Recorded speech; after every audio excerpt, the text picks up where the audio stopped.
안녕하십니까. 칸중국 코리아 이유진입니다. 한때 중국 최대 금융 거물로 불렸던 샤오제나 밍텐그룹 설립자는 2017년 1월 27일 홍콩 포시전스 호텔에서 중국 본토로 잡혀간 뒤 지금까지 5년 4개월 넘게 심사를 받고 있습니다. 샤오제나 사건은 시진핑이 2013년 반부패 캠페인을 시작한 이후 가장 오래 심사한 사건으로 중난하이 제1호 사건으로 불립니다. 샤오제나 사건은 이르면 6월 안에 상하이에서 재판이 열릴 것이라고 대륙 언론이 최근 보도했습니다. 시사평론가 왕요 추이는 중난하이 제1호 사건이 중공 20대 전국 대표 대회를 앞두고 열린 것은 시진핑이 샤오제나의 배우인 장쩌민과 정칭홍을 내세운 장정 이익 집단을 때리고 있는 것이라고 지적했습니다. 샤오제나는 이 사건 재판에서 시진핑 당국이 장정 그룹의 불법 권력 암거래 증거를 확보해 권력 다툼에서 상대를 효과적으로 타격할 것으로 보인다고 밝혔습니다.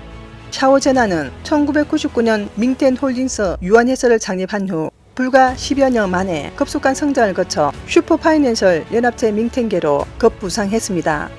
홍콩 신차이포의 통계에 따르면 2017년 6월 말 밍텐은 44개 금융회사의 지분을 보유하고 있으며 17개 은행과 보험, 정권, 신탁, 펀더, 선물, 리서 등 19개 회사가 있으며 이들이 보유하거나 참여하는 금융기관 자산은 3조 위안에 달합니다.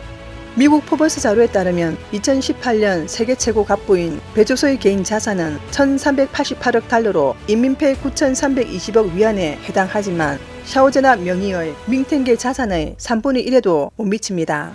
샤오제나는 분명 금융권 1위 금융 거물입니다.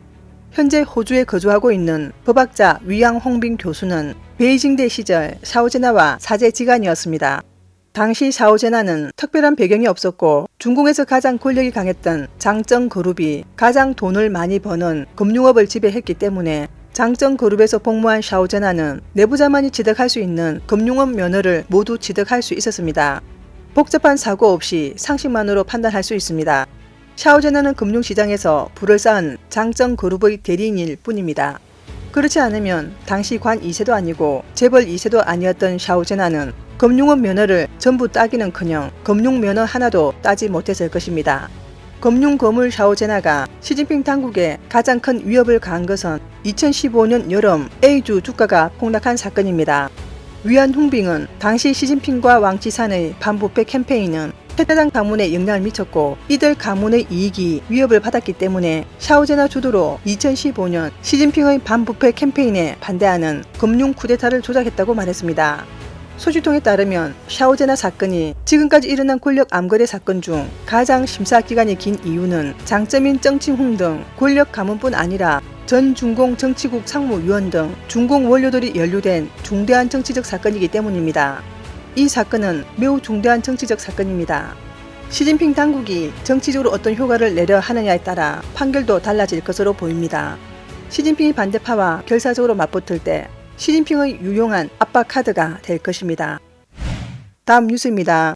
외신 보도에 따르면 6월 16일 상하이 은행과 허난 촌진 은행에 이어 라오닝성 단둥 은행 앞에도 인출 대기 행렬이 이어졌다고 외신들이 전했습니다. 유명한 중국 민주화 운동가인 왕단은 예금을 찾으려고 다들 몰려들면 중공의 목덜미를 조르는 것이라고 지적했습니다. 경제학자 리헝칭은 17일 왕단 접견실 프로그램에 출연해 중공이 이길 수 없는 세 가지 전쟁이 있다고 분석했습니다.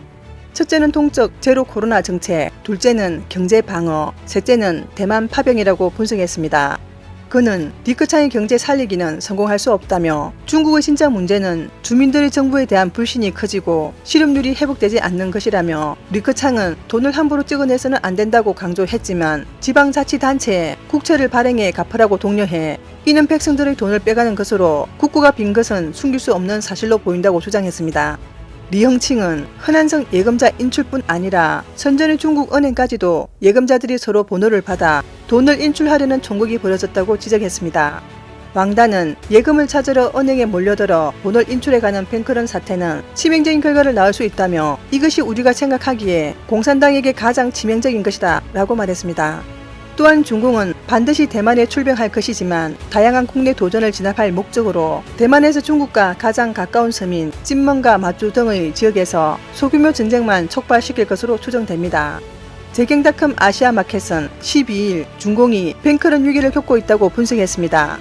뱅커런은 종종 경제 위기의 임계점이지만 다행히 역사상 드물게 나타납니다. 대공황 이후 중국에서 지금 벌어지고 있는 일보다 더 중요한 일은 없을지도 모릅니다. 이 기사는 중국발 은행 위기가 발생할 경우 전 세계적으로 유사한 금융 위기를 불러와 경기 침체가 우려된다는 전문가들의 의견을 인용해 이같이 경고했습니다. 오늘 뉴스는 여기까지입니다. 구독과 좋아요는 격려입니다. 공유는 나눔의 시작입니다. 시청해 주셔서 감사합니다.